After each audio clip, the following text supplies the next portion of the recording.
Radamés Manosso, aqui em Curitiba, matéria da Revista Oeste. Arcebispo considera a oração do Pai Nosso problemática por ser patriarcal. Olha, a matéria fala aqui sobre o arcebispo de York, lá no Reino Unido, Sr. Stephen Cottrell. Diz o texto aqui da reportagem: o arcebispo de York do Reino Unido, Stephen Cottrell, afirmou que o início da mais tradicional oração entre os cristãos, o Pai Nosso, pode ser problemática por causa de sua ligação com o controle patriarcal exercido por homens na sociedade. Bom, fico eu imaginando aqui como é que vai ficar o Pai Nosso depois aí que o senhor Stephen Cottrell conseguir mudar o texto desta tradicional oração. Será que vai ficar Deus nosso que está aí no céu? Ou será que ele vai querer agradar as feministas e mudar para Deus a nossa que está aí no céu? Vamos lembrar que na língua inglesa tem o gênero neutro, he, she, it, e de repente vai ficar uma coisa assim, coisa nossa que estás no céu. Bom, não sei vocês, mas eu quando ouço essas brigas aí envolvendo troca de palavras, fico perguntando para mim mesmo, onde isso vai nos levar, qual é a utilidade, o que ganhamos com isso. Por outro lado, eu reconheço que isso faz parte de uma estratégia de guerra cultural e, vamos dizer, o que os militantes aí estão interessados não é aquilo que sai da sua boca, mas aquilo que está na sua cabeça. Eles não querem mudar apenas as palavras que você fala, eles querem mudar o que você pensa. E neste ponto aí, na ideia de falar que o Pai Nosso é patriarcal, já me vem à cabeça aquele famoso romance do Reino Unido, lá, o Admirável Mundo Novo, do Aldous Huxley. Lá naquele romance, as palavras pai, mãe e família eram proibidas. Olha, parece que estamos caminhando para uma distopia. Também não consigo deixar de lembrar do romance também britânico, o 1984, do George Orwell. Nesse romance tinha um personagem que era destruidor de palavras. A função dele, lá no Ministério da Verdade, no Departamento de Novilíngua, era destruir completamente palavras, fazer com que as palavras sumissem. Tanto que, lá em 1984, a cada edição do Dicionário de Novilíngua, ele ficava menor, com menos páginas, porque eles estavam eliminando palavras.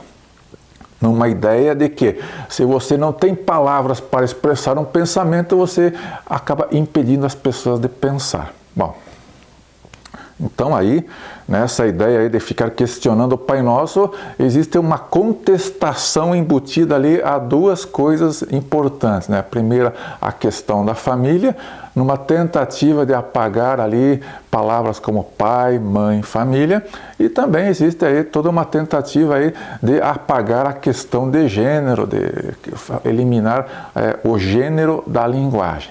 Bom, eu fiz até um exercício ali de empatia reversa, que é uma coisa que eu sempre costumo cultivar este hábito, e de tentar me colocar no lugar do bispo e pensar, eu no lugar do bispo faria o quê? Por que ele está tomando essa iniciativa?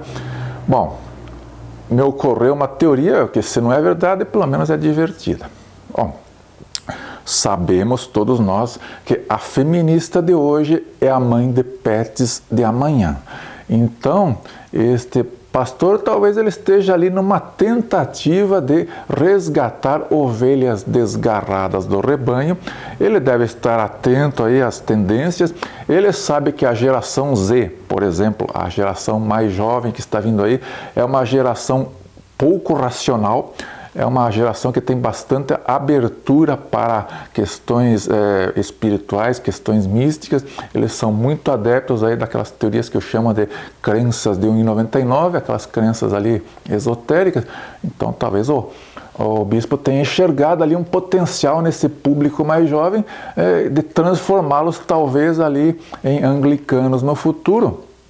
Antes sabe muito bem que nas igrejas predomina o público feminino, inclusive na família é a mulher que arrasta a família para a igreja, onde a mulher quer ir, o homem e os filhos vão também.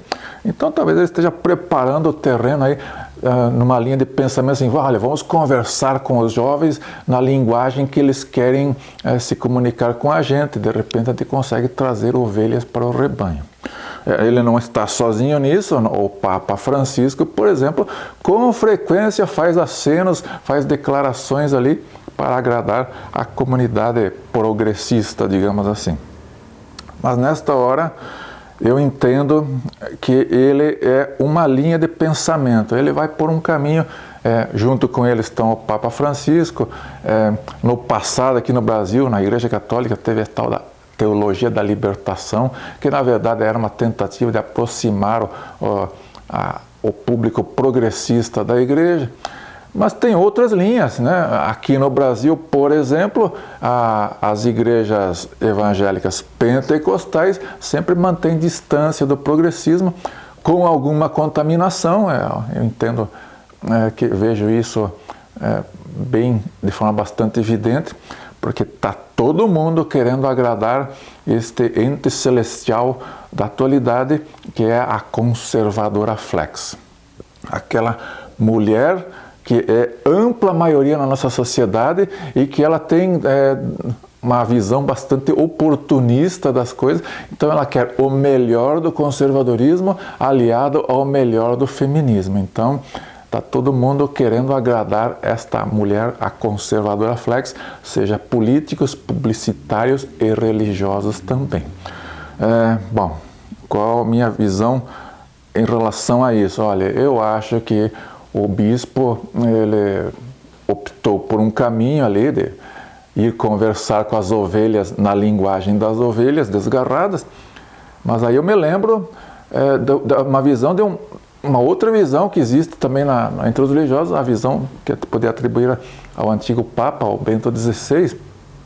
Ele pensava da seguinte maneira: tempos fáceis para a sociedade são difíceis para a igreja. Nós vivemos num momento, uma época em que as pessoas estão aí de bem com a vida, tal, progressos materiais notáveis, comparativamente ao que acontecia no passado. E então as pessoas não estão muito sintonizadas em religião e igreja atualmente. Mas digo que nós estamos nos últimos momentos deste período chamado fácil, e que ali nuvens carregadas no horizonte apontam para períodos difíceis, para momentos bem difíceis. E a mãe de todos os problemas é o colapso populacional. Ele está vindo com força lá no Reino Unido também. As anglicanas nascidas no Reino Unido, elas não querem mais se reproduzir. Como é que o governo está resolvendo ali o problema para manter a economia girando? Eles estão importando imigrantes. E os imigrantes estão chegando com outra cultura, com outra religião. Então, ali na frente virão os tempos difíceis. E naturalmente, nessa condição, as pessoas retornarão à igreja, porque o que a igreja tem de melhor a oferecer é justamente a tradição, a imutabilidade, aquele conhecimento, aquela visão, aquela transcendência que já dura milhares de anos. Isso é o que melhor a igreja tem a oferecer. E olha, e se contaminar aí por discursos moderninhos, bom, quem sou eu para ficar criticando lá o arcebispo, criticando o Papa? O tempo dirá quem está certo. Abraço, fui.